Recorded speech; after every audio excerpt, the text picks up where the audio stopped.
This is me, Eva. And this is Mother. I was raised underground, in a bunker. The Earth was sick and needed time to heal without us. Let's talk about Eva. Who is Eva, and what was it like bringing her to life? Like truly a dream collaboration. I love animation, and I could not have been in epic, more legendary animation hands with this Skydance, John Lasseter, Bob Scanaway, Apple TV Plus. It's just like unbelievable.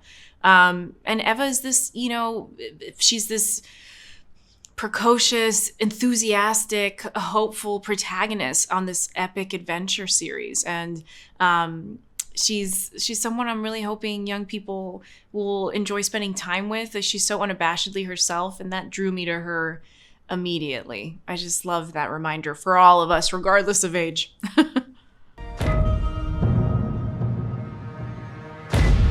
What's on the other side of this?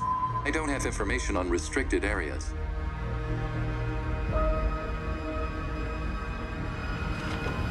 WONDLA.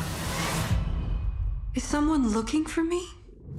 I want to hear about your original inspiration for WONDLA. And in creating the series, do you feel like a lot of that inspiration made it from the page to the screen? Great question. The books came out, over 10 years ago. I was a little younger. And I had turned 40 at the time, and my daughter was 2. And so I was kind of contemplating how much of the Earth had changed in the 40 short years I'd been there, and then wondered what would the Earth be like when my daughter turns 40.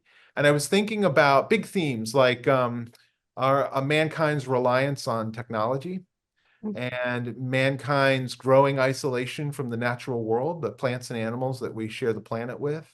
And I was thinking about some of the people that were in my life that didn't necessarily look like me, but I loved just as much as my brother and sister, my found family, people that had really, helped me along.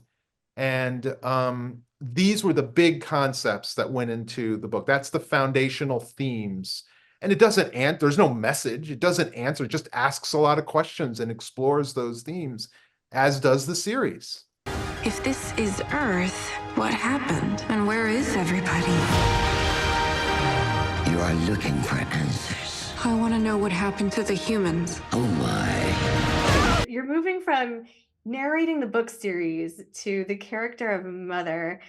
How did you combine both bodies of work and build this character? Well, I think that I approached them as different projects. And there was a lot of time, certainly, in between, a lot of years in between both. I think when you're narrating something, I would imagine myself more as, when I would be at the bedside of my child when she was young, reading her a story. And while I did voice all the characters as I was reading it, it's a little bit like there's a wall kind of between me living it and me telling it. And that's sort of what reading an audiobook is like. Approaching voicing Mother in the series was more like playing a character in live action, to me anyway, that, it had to be rooted in understanding who the character was and trying to, connect with the other characters the same way you would if you were doing it on live, on screen. Another thing that made it over, the crossover, Teri Hatcher. Teri, I know, so cool. She was the original narrator. So did you know when this started to come to fruition, where you were like, Teri, she's got to be in it. This is it. What happened there? Maybe I might have sent those audiobooks to some key people at Skydance and just said, hey, listen, you're busy. If you don't have time to read my book, here's the lovely Teri Hatcher doing an exceptional job. Listen to that voice work. That's incredible, isn't it? Yeah, I was super. And the great thing is, most of the team, well, all the team at Skydance Animation, they're comprised of, legends from Pixar and Disney and DreamWorks. So a lot of them had worked with Teri before, and they thought she was spectacular. So that was so cool for me to have someone of her magnitude and talent, and to be involved from the early on all the way through to this version. It means a lot to me that she's stayed with the project all these years.